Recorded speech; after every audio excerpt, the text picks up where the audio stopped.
Hello and welcome to the MMA Live Chat Show. I'm Rich Davie and it's Thursday, April 24th, 2014. On today's show, we'll discuss the upcoming UFC 172 Jones versus Teixeira event. We'll give our predictions for the main card, and if we have time, we'll chat about a couple of other MMA topics in the Final Thoughts segment. On today's show, we have yours truly, Damon Gazelle, and Jeremiah Deskins.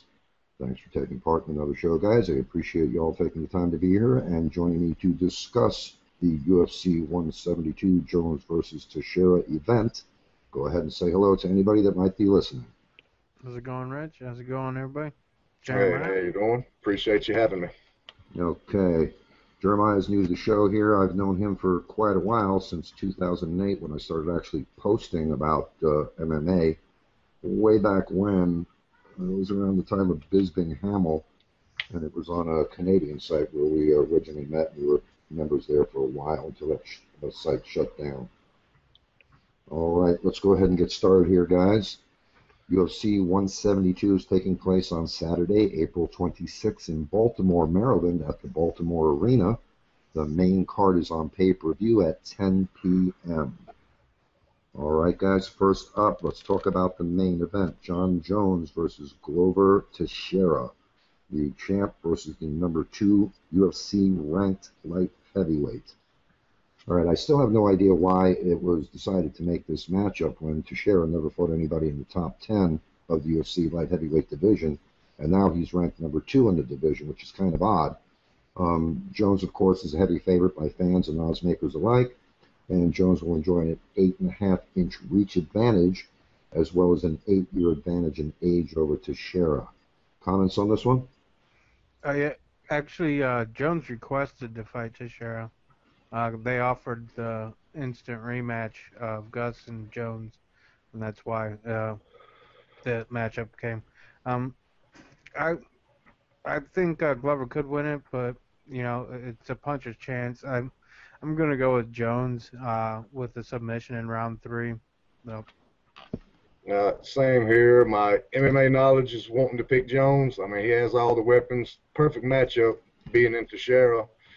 But I don't know, man. Something's telling me in my heart I'm wanting to pick Glover in the second.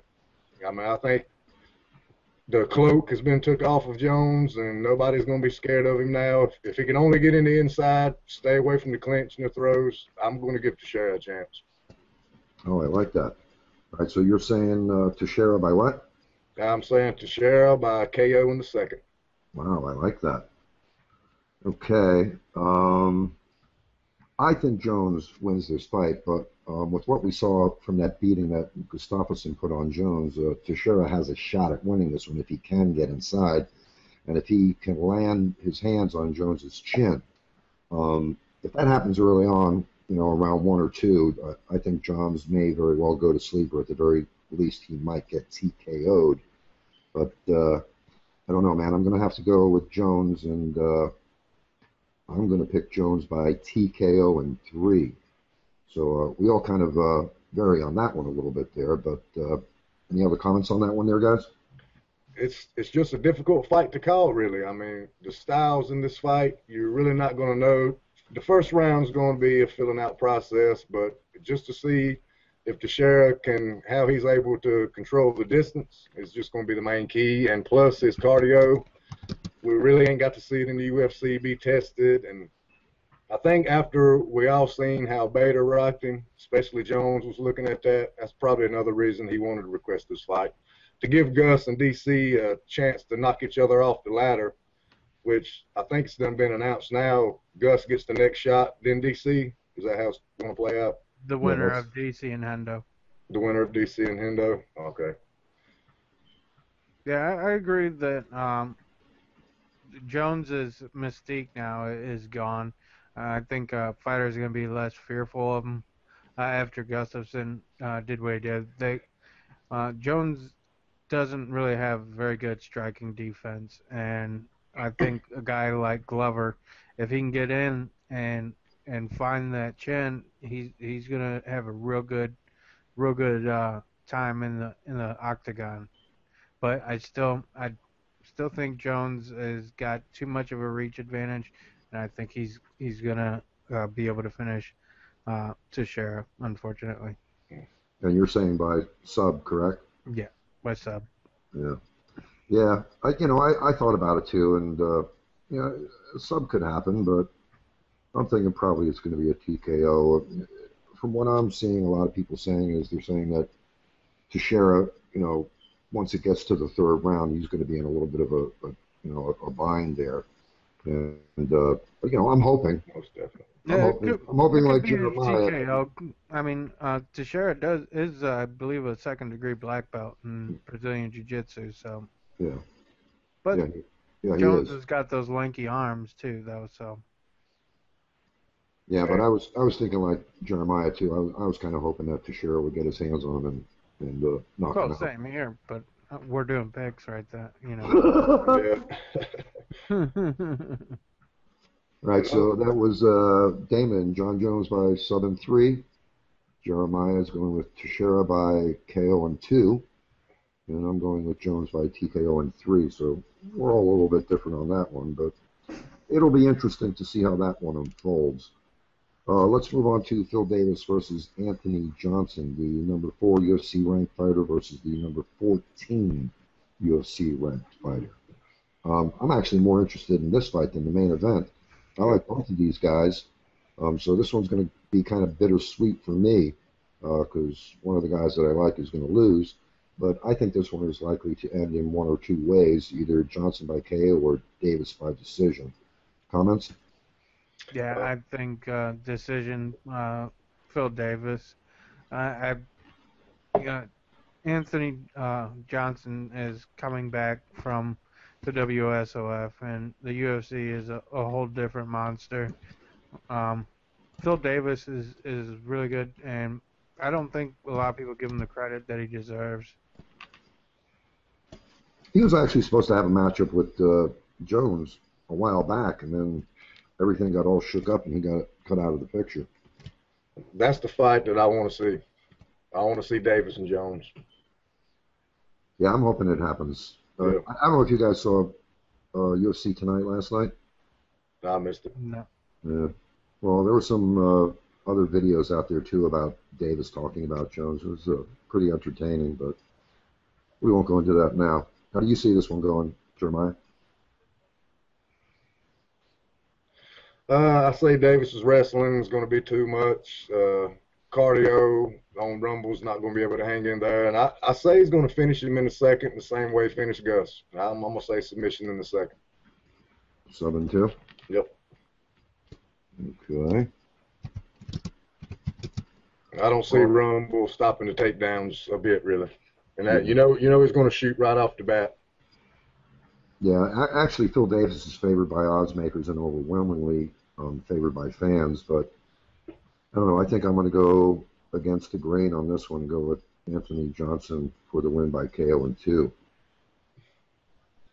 It's his more natural weight class. He's not going to have to cut much weight. No.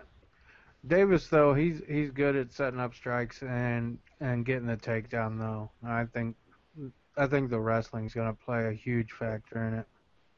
Yeah, Johnson does have a bit of a problem with that, but I don't know. I just think he's going to be the much stronger man. I think he's going to come in much larger than Davis myself. I don't know. I don't even know how much Davis cuts to get down to 205. He's a pretty lean fella. Yeah, he's pretty big. Yeah, he's all legs.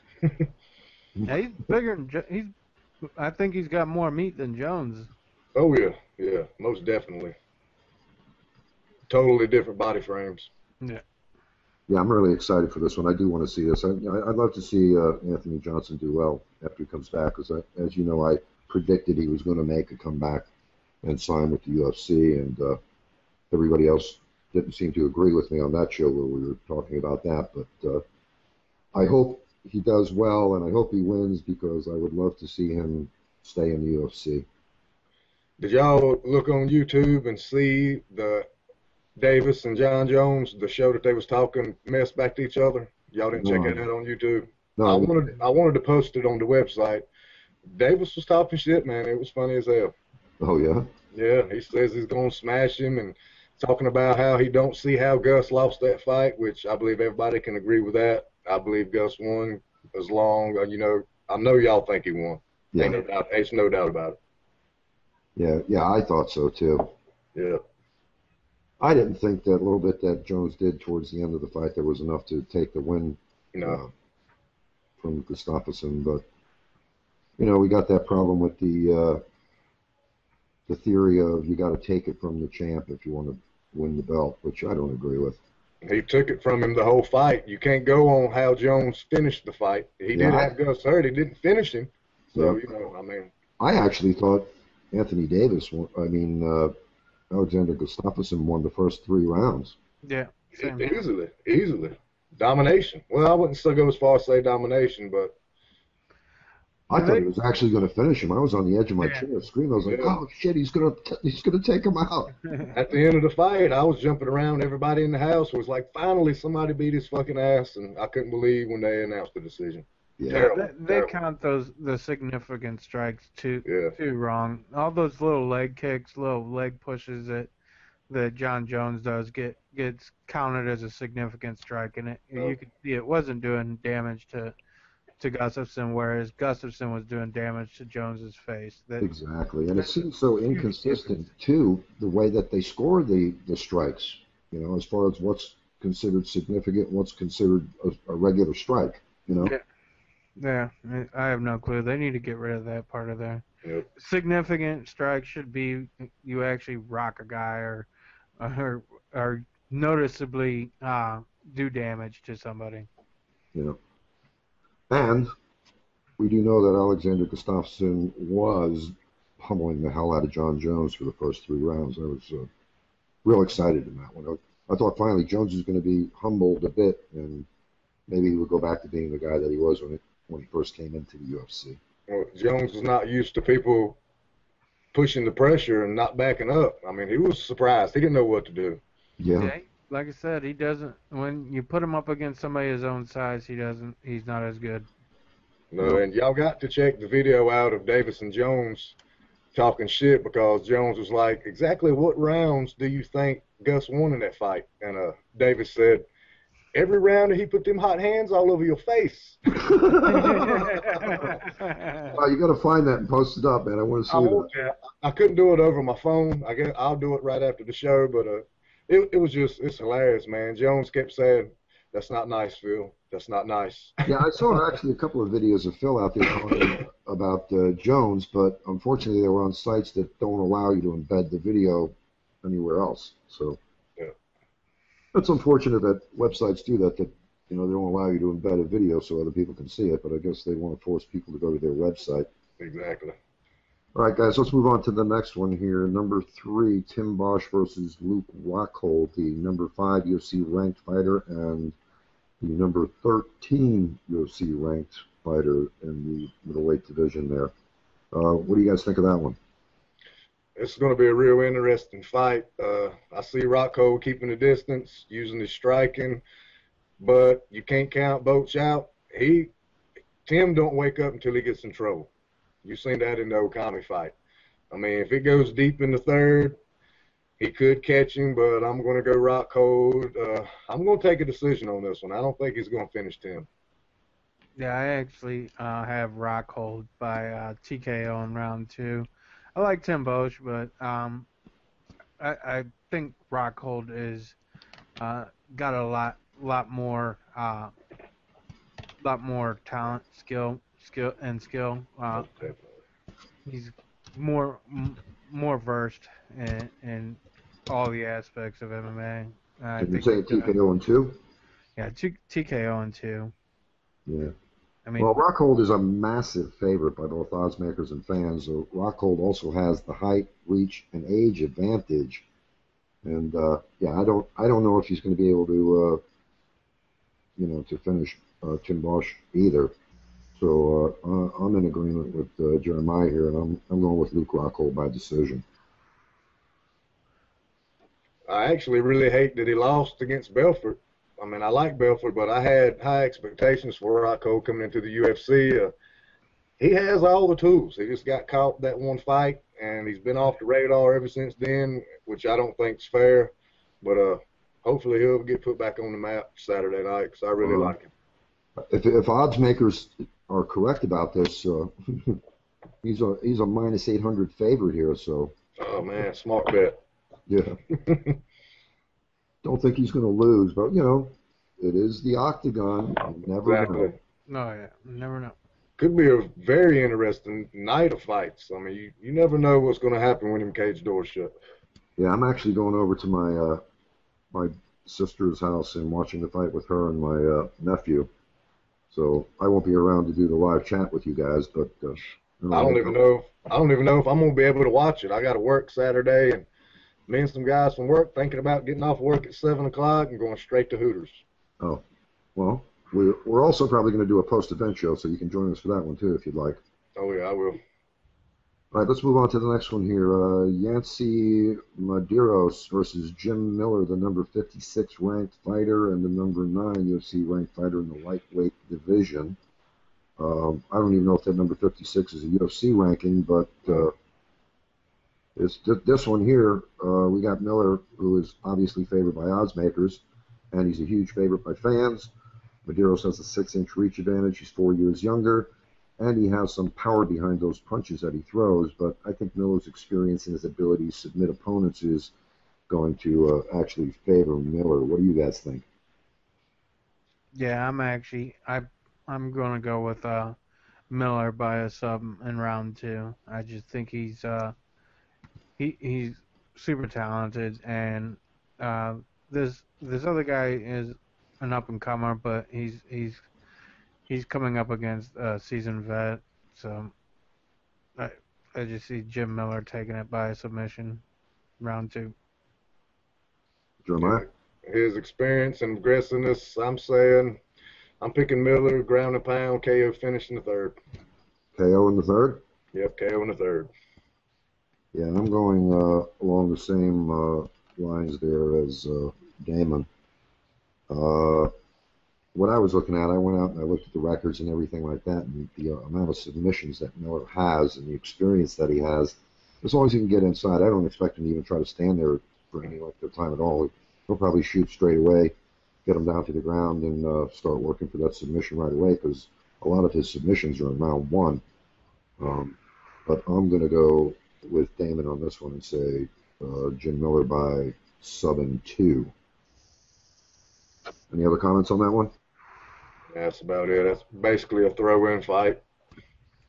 Yeah, I can't wait to see the new guy, but yeah, Jim Miller is always fun to watch too. Well, if he wins that fight, man, it's going to be a big move up in the rankings for him. But oh yeah, and I believe he stepped in on short notice too to take this fight. Didn't he? there was actually a couple of guys he was supposed to fight, because as I was researching things, I noticed his name was matched up with a couple of different guys before Miller. Yeah.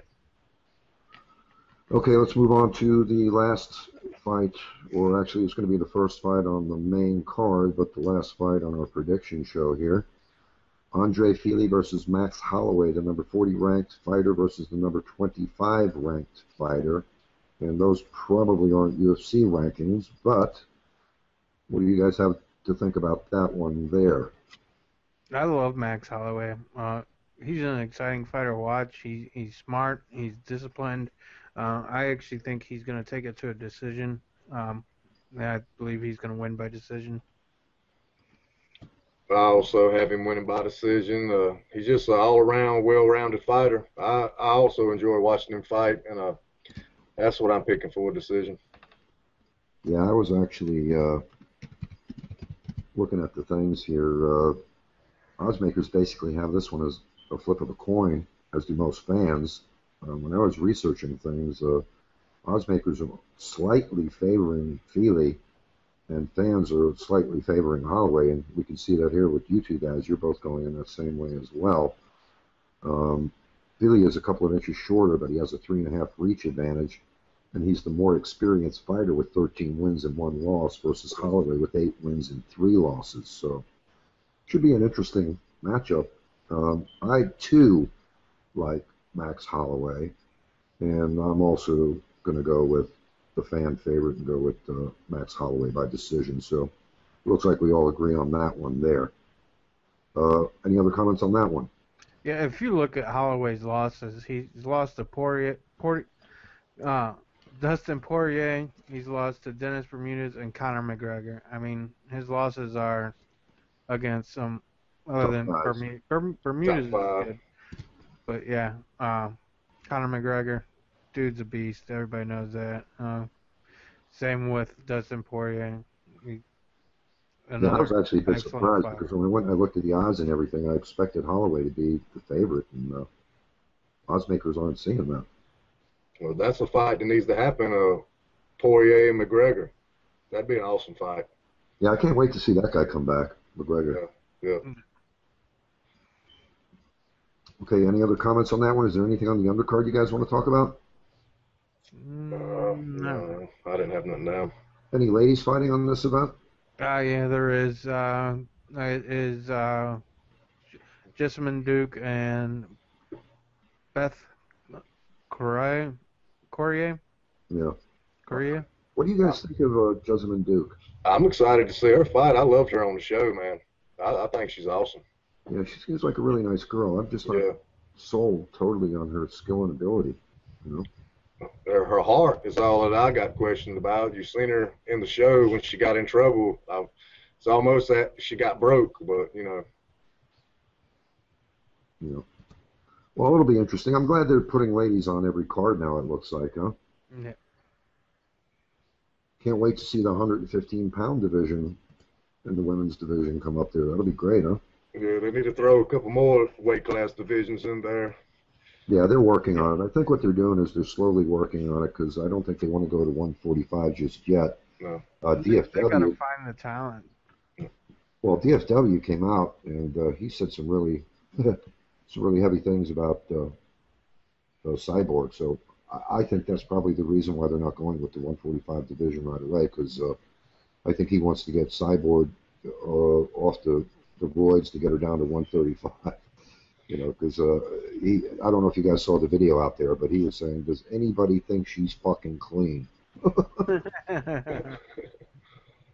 I saw somebody post a video out there that said DFW says that Chris Justino looks like Vanderlei Silva. Yeah, he does. I mean, it looks like Wandy with a wig. Yeah, he actually said she's done so many roids that her head is gigantic. I believe we used to say that on the old website. Yeah. Well, yeah. I mean, you remember when? Because back on the old website, that's when she fought Carano. Yeah. And I thought Carano was actually doing pretty damn good in that until that last 30 seconds or so. She was. And then everyone trying to make it look like, Carano was destroyed by her, which wasn't the case at all. She was actually in full mount on Cyborg at one point, beating down on her. She controlled the wrestling a whole lot that fight, but that's another topic that I was going to ask y'all about. What do you think about Carano getting an instant title shot? I don't think that should happen. No way possible. On that, since there is, I don't believe. I can't think of her name right now. I don't know. Holm. No, not Holly Holm. She's the #1 contender, but she's injured. Kat Zingano. Yeah, Zagano. I love her, man. Yeah, I like her too. But I think she's still injured. I don't know if she's fight ready. Cool. I think Carano. With how Ronda has pretty much cleared out the division, basically of the top fighters. I think if Carano wanted to come in and Dana give her an immediate title shot, I wouldn't have anything against that. I don't think that's going to happen though, because Gina Carano struggled making weight at 140 and 145. So for her to make 135 after being off and out of the game for so long, I don't know. Have you guys seen her lately? She looks to be a little bit bigger than she used to be. If she can make weight, Dana will make that fight happen just for the pay-per-view buys alone. But I don't think that she should get a shot. But you look at it this way too, that'll be the best striker that Ronda's fought so far. I say her striking's better than Misha. Misha's calling out Carano saying that she should fight her instead of Rousey. Yeah, I saw that. She's calling out everybody though. She's calling out Holly Holm. She's calling out Gina Carano. She don't need to call out nobody, really. I love it. So I would never want to see her fight Ronda again. Yeah, I mean, who wants to see that? I mean, It's the not whole going to reason why happen. that matchup was made because, let's face it, I mean, in my opinion, she's not the best looking girl in the world, but she clearly is sexy, and you don't have to be good Oh, looking yeah. to be sexy, you know? Mm-hmm. And that's why that bout was made and she was put on tough. I love Misha Tate. Something about her, I love her. Not a big fan of hers. I used to like her a long time ago before she started acting like Nick Diaz. And then when that kind of backfired on her when she tried the Nick Diaz shtick, she kind of changed her attitude. And then on Tough, she started acting a little different, kind of cutesy on the Tough show. Yeah, she was totally different, which she done good on the Tough show. And that really brought out Ronda's true personality. She lost a shit ton of fans after that show. Yeah, but like Ronda was saying though, I'm sure they edited it to make her look worse than she did. Probably like they're doing the same thing with Wandy and Sonnen. Well, you could see that she was so really the instigator for the most part. I mean, every time shit was going down, it was Misha Tate that was causing the shit. Yeah, I'm not even 1% interested in Wandy and Sonnen fight. Yeah. Just terrible. Yeah, and that's pretty fucked up what they did there in the Tough show. I don't know if anybody, some of the people might not know that are listening, but in the show, Wandy pushed Chael. Some other coach sucker punched Chael Sonnen. DFW cut him, fired a coach for the first time in the Tough show. Mm-hmm. And he bitched out both Sonnen and Vanderlei. So I'm not real excited about that. And that's also a Fight Pass thing, isn't it? Yeah. It's actually not a bad season of Tough. What I like about it is that I can access it anytime without a DVR, and it's been a good show. They're actually doing where they are going to pick an Octagon girl in the show, and that brings a little bit more to it. I believe there's some. Speaking of Octagon girls, what pretty happened? hot Brazilians. What happened to the hot chick? I don't know which they're all Brittany, hot. Yeah, which one? Brittany, what the hell is her name? Brittany Palmer? Brittany Palmer? Yeah, what happened to her, man? She's not around anymore. I think the new girl took her place. Because I was wondering, that new hot chick, that blonde chick, she's fine. Yeah. Oh, yeah. Yeah, I think Brittany Palmer is still with the... She hasn't been around for a while, and I read something went down with her, but I can't recall what it was. Either of you guys? No. I don't recall it. But you haven't noticed, Damon? She hasn't been around for a while. Yeah, I've noticed, but she usually does pay-per-views. I mean, I was surprised that she wasn't on the Fox one, but I haven't heard anything about her not being an Octagon girl anymore or anything like that. Yeah, I didn't hear that she's not an Octagon girl, but I heard that she was going through some... I can't remember what the issue was, but I heard she was having some sort of problem, and I was just wondering if maybe that was why she's not around anymore. All right, let's just talk about one other thing real quick here. Maybe not a whole lot of conversation on this, but Jon Jones is out there again, and Chuck Liddell Chuck Liddell had something to say about supporting one of his fighters, and Jones didn't care for it too much, and Sonnen kind of pushed Jones and egged him on to come out, and get a little aggressive, and Jon Jones actually took offense to Chuck Liddell not supporting him, and he actually challenged Chuck Liddell to come out of retirement to a super fight. It makes me sick, man. Super fight. Super fight, my ass. Super fight. I don't know if Jones knows the definition of a super fight. Exactly. Well, he thinks because he's in it, it's a super fight. Him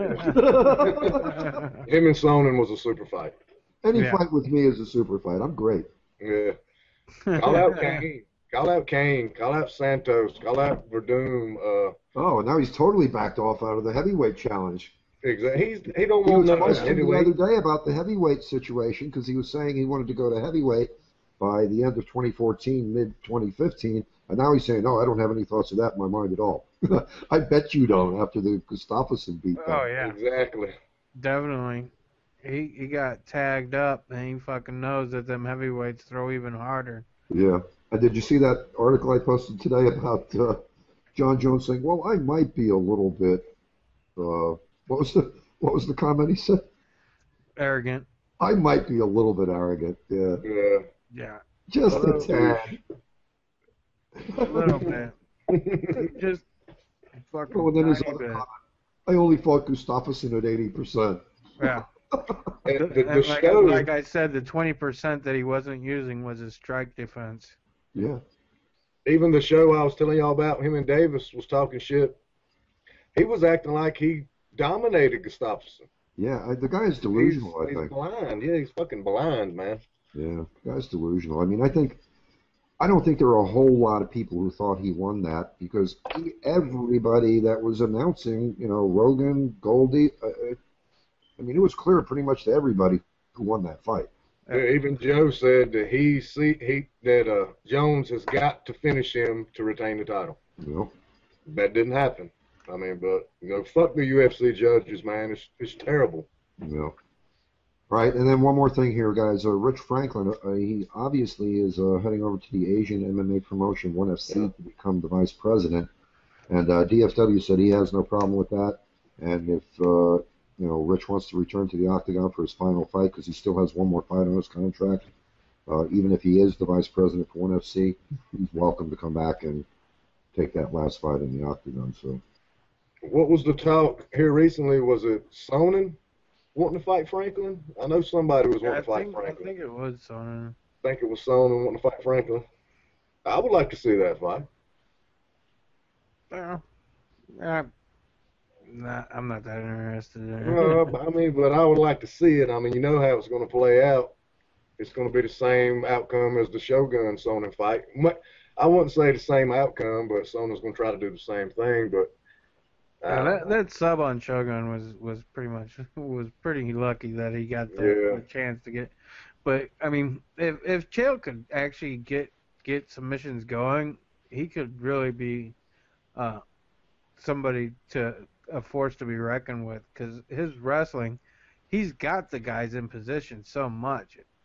I don't know how much longer he's going to be around, though, because on UFC Tonight, I love that show and I watch it all the time.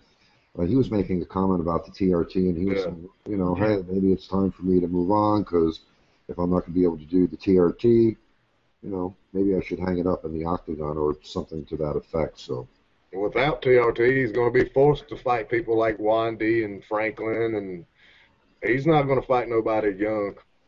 Yeah. And he's going to have them small balls again, so. Yeah, he's done. All right, guys, let's go ahead and wrap this one up here. Anything else you guys want to mention really quickly here?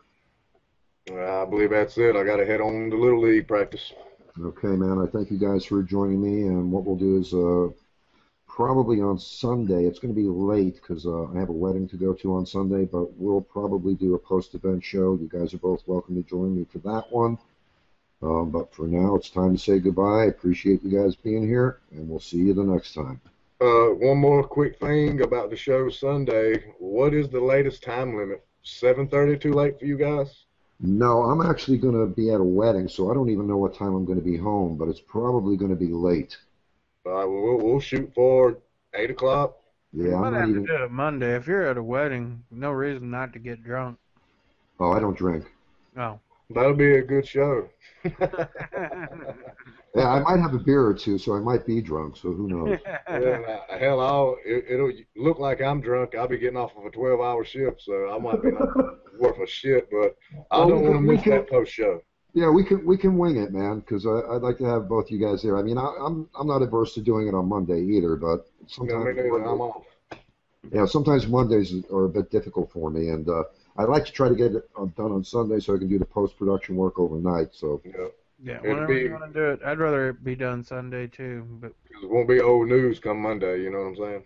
Exactly. Get it out there as quick as possible. And we'll plan for Sunday, even if it's late. We'll plan for Sunday. If I have to go sit out on the porch in the back and do the show, we'll do it like that. Hell yeah. We've done a couple of shows where I was sitting outside on the patio. That sounds good. All right, guys. Thanks a lot for being All right. here. Go ahead and say goodbye if you want to say goodbye to anybody. We'll see you later, MMA world. I'm out. All Take right. it easy, Bye-bye. Rich. Take it easy, everybody. Have a good one. You too, guys.